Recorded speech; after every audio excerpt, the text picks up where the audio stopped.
यात्रा जो निकल रही है तो पूरा तामझाम है, उस पर करोड़ों रुपए खर्च आएंगे, मगर बगैर खर्च किए जो हर सप्ताह वो जनता दरबार लगाते हैं अपने सरकारी आवास में, और उसमें जो लोगों की जो समस्याएं हैं वो सुनते हैं, उस वही फीडबैक है। उसके लिए कहीं किसी गांव देहात में घूमने की या जाने की ज़रूरत ही नहीं है। मुख्यमंत्री की नीयत बिल्कुल ठीक है, वो चाहते हैं कि प्रदेश प्रगति करे, बिहार आगे बढ़े, यहाँ के लोगों को बाहर न जाना पड़े, यहीं रोजी रोटी की व्यवस्था हो जाए, इसके लिए वो तमाम प्रयास करते हैं।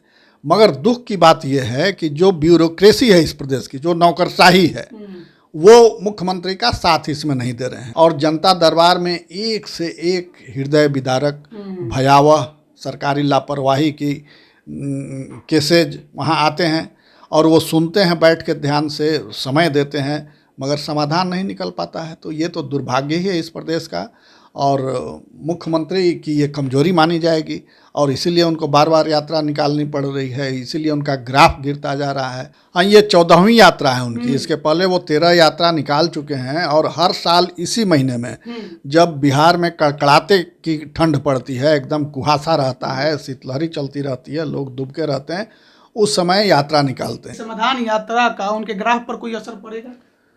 हमको नहीं लगता है कि इसका कोई फ़ायदा उनको होना है। सिर्फ यही होगा कि थोड़ा सा लाइमलाइट में रहेंगे, चर्चा में रहेंगे, अच्छी अच्छी बातें करेंगे, इतना ही भर होगा। उसमें उन्होंने IAS अधिकारियों को कहा भी कि आप लोग दिल्ली की ओर ज़्यादा देखते हैं, दिल्ली पोस्टिंग के लिए ललायित रहते हैं, तो उन सबों को छोड़ करके थोड़ा बिहार पर फोकस कीजिए, जहाँ भी आप काम कर रहे हैं। इसका मतलब कि वो भी जान रहे हैं कि अधिकारी काम नहीं कर रहे हैं, और कई बार ये अपनी पीड़ा वो सार्वजनिक रूप से व्यक्त भी करते हैं। नमस्कार, आप लाइव बिहार देख रहे हैं। मैं हूं राजमोहन तिवारी। नए साल में बिहार के मुख्यमंत्री नीतीश कुमार एक बार फिर से बिहार की यात्रा पर निकलने जा रहे हैं। इस बार उनकी यात्रा का नाम है समाधान यात्रा। आखिर किन मुद्दों का समाधान होगा, और क्या इस यात्रा से फायदा होगा, किसको होगा और किसका नुकसान होगा, बात करेंगे। हमारे साथ इस मुद्दे पर बात करने के लिए वरिष्ठ पत्रकार प्रवीण बागी हैं। किस चीज का समाधान करने के लिए मुख्यमंत्री जी निकल रहे हैं? देखिए, मुख्यमंत्री जी ने जो कहा है कि वो जाएंगे, लोगों से मिलेंगे, शराबबंदी पर बात करेंगे, जो योजनाएं चल रही हैं उसके इम्प्लीमेंटेशन को देखेंगे, समझेंगे कहाँ कमी रह रही है, क्या दिक्कत आ रही है, लोग क्या सोच रहे हैं। इन तमाम विषयों को उन्होंने कहा है कि इसी के लिए वो समाधान यात्रा, यानी लोगों की जो समस्याएं हैं उसके समाधान के लिए ये यात्रा उनकी है, मुख्य रूप से ये है। और उनका फोकस शराबबंदी पर भी रहेगा, क्योंकि शराबबंदी उनका बहुत ड्रीम प्रोजेक्ट है, और वो फ्लॉप एक तरह से हो चुका है बिहार में। तो और अभी छपरा में 70-80 लोग मर गए जहरीली शराब पी करके। तो शराबबंदी को लेकर के लोगों को अवेयर भी करेंगे कि शराब बुरी चीज़ है, नहीं पीनी चाहिए। तो ये तमाम चीज़ें हैं। ये जो तमाम चीज़ें आपने बताई, ये इस यात्रा में कोई नया नहीं है। पिछली बार भी समाज सुधार यात्रा निकाला था उन्होंने, उसमें भी यही मुद्दे थे। हाँ, ये 14वीं यात्रा है उनकी। इसके पहले वो 13 यात्रा निकाल चुके हैं, और हर साल इसी महीने में जब बिहार में कड़कड़ाते की ठंड पड़ती है, एकदम कुहासा रहता है, शीतलहरी चलती रहती है, लोग दुबके रहते हैं, उस समय यात्रा निकालते हैं। तो ये उनके साहस की दाद देनी पड़ेगी कि जब लोग घरों में छिपे होते हैं उस समय वो गांव देहात में घूमते रहते हैं। मगर इस यात्रा का क्या परिणाम निकलता है, ये कभी उन्होंने शायद समीक्षा नहीं की, और जो वो फीडबैक लेना चाहते हैं उसके लिए इतना सरकारी खर्च करने की भी ज़रूरत नहीं है। यात्रा जो निकल रही है तो पूरा तामझाम है, उस पर करोड़ों रुपए खर्च आएंगे, मगर बगैर खर्च किए जो हर सप्ताह वो जनता दरबार लगाते हैं अपने सरकारी आवास में, और उसमें जो लोगों की जो समस्याएं वो सुनते हैं, उस वही फीडबैक है। उसके लिए कहीं किसी गांव देहात में घूमने की या जाने की ज़रूरत ही नहीं है। जो एक ही समस्या को लेकर के लोग बार बार आते हैं, फिर भी समाधान नहीं होता है, और समाधान नहीं होता है और अधिकारियों पर कार्रवाई भी नहीं होती है। तो ये तो मुख्यमंत्री की सीधे कमजोरी मानी जाएगी कि वो ऐसे लापरवाह और निकम्मे अधिकारियों को संरक्षित किए हुए हैं, उन पर कार्रवाई नहीं कर रहे हैं, बल्कि उनका हौसला इससे और बढ़ रहा है। तो ये स्थिति है, और मुख्यमंत्री की नीयत बिल्कुल ठीक है। वो चाहते हैं कि प्रदेश प्रगति करे, बिहार आगे बढ़े, यहाँ के लोगों को बाहर न जाना पड़े, यहीं रोजी रोटी की व्यवस्था हो जाए, इसके लिए वो तमाम प्रयास करते हैं। मगर दुख की बात यह है कि जो ब्यूरोक्रेसी है इस प्रदेश की, जो नौकरशाही है, वो मुख्यमंत्री का साथ इसमें नहीं दे रहे हैं। और पता नहीं क्यों मुख्यमंत्री उनके प्रति नरम रहते हैं। अगर मुख्यमंत्री कड़क रहते, थोड़ा सा सख्त रुख अपनाए रहते, तो आज ये नौबत नहीं आती और हर साल जो यात्रा वो निकालते हैं वो यात्रा करने की ज़रूरत भी नहीं पड़ती। थोड़ी सख्ती ज़रूरी है। अगर कोई प्यार से ना माने तो उसके प्रति तो सख्त होना पड़ेगा, और आपको अधिकार है, आप ऐसे अधिकारियों को पनिश कीजिए, तो पनिश भी नहीं करते हैं। और अभी जो पटना में जीविका दीदियों का सम्मेलन हुआ एक दिन पहले, उसमें उन्होंने IAS अधिकारियों को कहा भी कि आप लोग दिल्ली की ओर ज़्यादा देखते हैं, दिल्ली पोस्टिंग के लिए ललायित रहते हैं, तो उन सबों को छोड़ करके थोड़ा बिहार पर फोकस कीजिए जहां भी आप काम कर रहे हैं।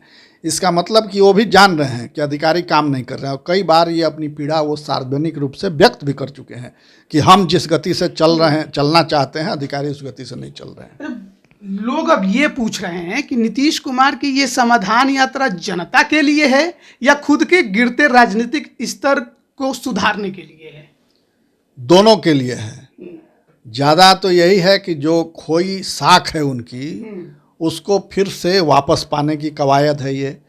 वो अपना आत्मविश्वास दिखलाना चाहते हैं जनता के बीच कि वो ये अपनी विफलताओं से कमज़ोर नहीं पड़े हैं और उससे भयभीत भी नहीं हैं। वो सामना कर रहे हैं, फेस कर रहे हैं समस्याओं का, और इसमें जनता का साथ चाहते हैं। ये संदेश वो देना चाहते हैं, इसीलिए जनता के बीच जा रहे हैं। मगर वो क्या वाकई वो वास्तविक जनता होगी? वो तो प्रायोजित जनता आएगी, जो उनके सामने आएगी, जिनसे वो बातचीत करेंगे, फीडबैक लेंगे, वो प्रायोजित लोग होंगे। अधिकारी उन छांट करके वैसे लोगों को सिखा पढ़ा के पूरी बात और उनके सामने लाएंगे, और वो जो सिखाया गया होगा वही वो तोता की तरह वहाँ रट देंगे। तो ये सब जानते हैं, सारे नेता मंत्री सब जानते हैं कि कैसे जो इस तरह की सभाओं में जो लोग आते हैं बातचीत के दौरान, वो सब सिखाए पढ़ाए होते हैं। कई बार ये पोल पट्टी खुल चुकी है, फिर भी पता नहीं क्यों किस मोह में और किस भ्रम जाल में फंसे रहते हैं नेता। तो ये समझ में नहीं आता है। इसमें प्रधानमंत्री जी भी जो ऑनलाइन इस तरह की मीटिंग करते हैं, ग्रामीणों से बातचीत करते हैं, वो तो सब सिखाया लोग रहता है, वही बताता है, खूब तारीफ करेगा।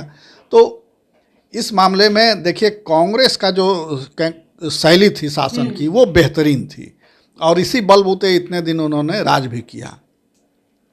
उसके नेता जाते थे, सड़क मार्ग से जाते थे जिलों में या मुख्यालय से बाहर, और वहाँ रहते थे 2 दिन, सबसे मिलना जुलना, कार्यकर्ताओं से फीडबैक लेना। तो उनके पास रियल जानकारी होती थी, सही जानकारी, वास्तविक जानकारी होती थी।